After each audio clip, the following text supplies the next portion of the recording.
కర్నూలు జిల్లా మంత్రాలయం నియోజకవర్గం కౌతాలం మండలంలో ప్రజలు పంటలు వేసిన నెల కావస్తున్నా కేంద్ర రాష్ట్ర ప్రభుత్వాలు రైతులను చిన్నచూపు చూస్తున్నాయని రైతులు ఎంఆర్ఓ ఆఫీస్ ముట్టడి చేశారు. అలాగే వినతిపత్రం ఇవ్వడం జరిగిందని దీనిపై చర్యలు తీసుకోవాలని కోరారు. సరఫరా అయ్యే అన్ని రకాల విత్తనాలు, ఎరువులు, పురుగు మందులు సకాలంలో ఇవ్వాలని అన్నారు. నాణ్యమైన విత్తనాలు అందించాలని కేంద్ర రాష్ట్ర ప్రభుత్వాలు రైతులపై మొగ్గు చూపాలని కోరారు. మండలంలోని గ్రామాల్లోని తాగునీటి సమస్యలను పరిష్కరించాలని తెలిపారు.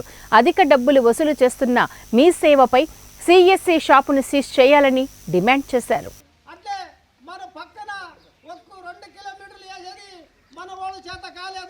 అందుకనే ఈ రోజు ఆ రోడ్డు సతే వేయాలని మనం డిమాండ్ చేస్తున్నాము. ప్రతి ఒకటి తాగునీటి సమస్యలను వెంటనే రైతుల పట్ల కేంద్ర రాష్ట్ర ప్రభుత్వాల నిర్లక్ష్యం అండి వైఖరి. రైతుల పట్ల కేంద్ర రాష్ట్ర ప్రభుత్వాల నిర్లక్ష్యం అండి వైఖరి. రైతుల పట్ల కేంద్ర రాష్ట్ర ప్రభుత్వాల నిర్లక్ష్యం అండి వైఖరి. ఇదేమి రాజ్యం, ఇదేమి రాజ్యం, ఇదేమి రాజ్యం, ఇదేమి రాజ్యం.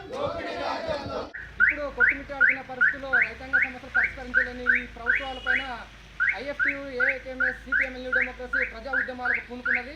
అందులో భాగంగా ఈ రైతాంగ సమస్యలు పరిష్కరించలేని ఎడల ఆందోళన కార్యక్రమాలకు పూనుకుంటాము.